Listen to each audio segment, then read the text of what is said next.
Welcome to A Minute with Mike. I am Mike Glenn, Senior Pastor of Brentwood Baptist Church. And one of the things that we love doing during this time together is responding to questions that you have. And we really try to focus on those practical, everyday things of the faith. It's one thing to get together and talk about all the great lofty ideas, but when you break down those $1,000 ideas into fives and tens that you can spend every day, then how do we do that? What does it mean to forgive a friend and those kind of things? So one of the questions that we get from you, and we get it a lot, is how do you raise your children in the faith without turning them off or, causing some kind of spiritual damage? And I'll be honest with you, that is an art form much more than it is a technique of any kind. Every child is different. Every child has to be attended to in a way that is appropriate for that child. Jean and I usually tell people, find a good kid and try not to mess them up. And as you know, Jean and I had twins, Chris and Craig, and we did our best not to mess up these really good kids. So today, our very, very special guest is my son, Craig. And we're going to talk about what it was like growing up in our home and trying to keep the faith and not choke on it, on growing on the way that we grew up. So, Craig, thanks for being part of today.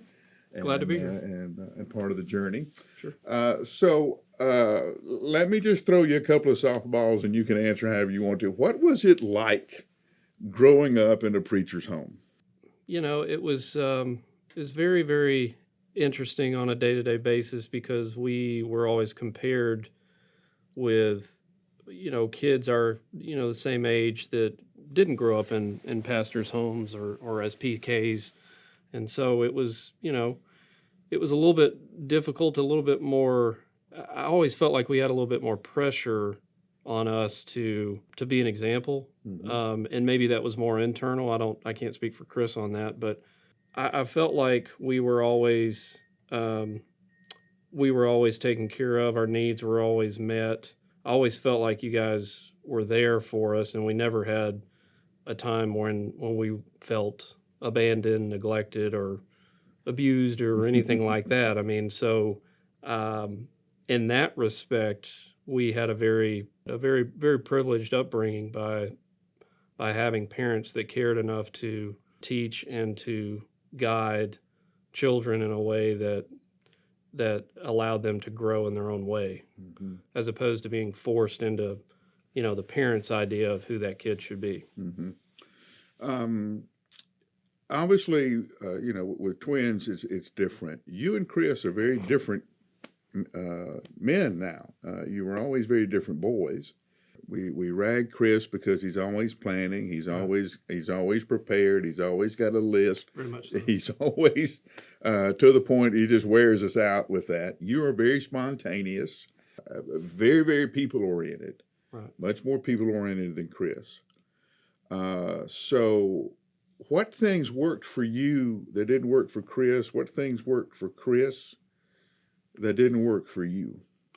Well, that was I always felt like that was a challenge for you all more than it was for us because, Chris always needed that structure in place and he needed to know what was expected of him.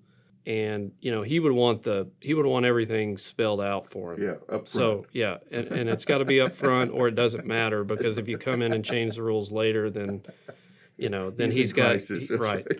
And he's going to call you out on it. So he always needed that structure and wanted everything up front and knew what was expected of him.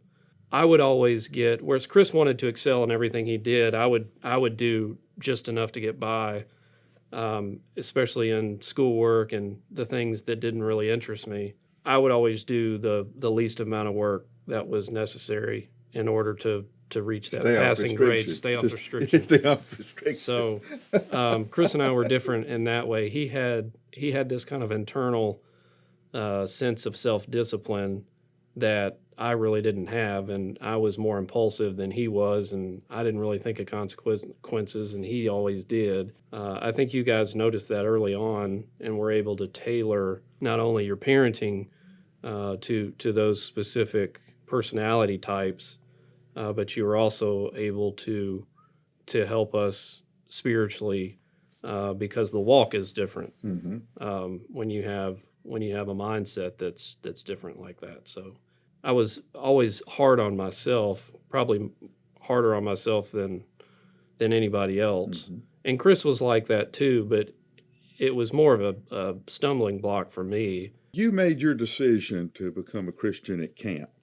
Yeah, at Cross Point, which was one of the best camps. I don't know if they still do it, but you get to feel like you have some sort of independence outside of, normal parenting and normal high school restrictions and parameters. So it was a lot of fun and kind of granted us some freedom, where we got to experience Christ on a different level. That was a really positive trip for me. And, when you feel the Lord call you, and I certainly did that week, it was a really special moment. What kind of things worked for you to kind of help you, because now you're a leader of your Sunday school class, but what are those one or two things that, hey, this made a difference for me personally? I mean, people laugh when I tell them that we did our Bible study on the way to school. Right. You guys get in the car and we'd read a passage of scripture and we'd talk about it while we were going into school and have our prayer time. Sure. So there's, for the last, I guess, 5 or 6 years, me and two other guys have been able to co-lead a life group, and we've really enjoyed that. I've kind of had to take a step back here recently due to work and kids, but we have really enjoyed, the teaching part of the process and the preparation side of it. We really like to dig in and learn more, so we can really tell a story as opposed to just teach a lesson, a one-line lesson. So that kind of goes back to how your parents raise you and how you learn to love Scripture when you're little. Any time that we would have that would allow us to kind of just quiet our minds and quiet our hearts and souls, to really absorb Scripture and just to talk about the meaning of certain things. But the other thing, you mentioned in those moments that, we didn't really have, a sit-down moment every week. That we tried. Yeah. You guys hated it. Yeah, the whole structured thing Yeah. is just, it's hard to do, Yeah. and it becomes kind of more about the process than the lessons and the connections and the content and all that stuff. So I think the most impactful things come from the unplanned moments, where, it's not something that we've sat down and said, hey, we're going to discuss this topic today. It's more the unplanned moments, the impromptu moments that have a lasting impact. And so those kinds of things have more impact than us, just kind of sitting down and shooting the breeze on a particular topic. It's more, doing than it is, actions speak louder than words. And in that particular instance, that was really meaningful for us. So.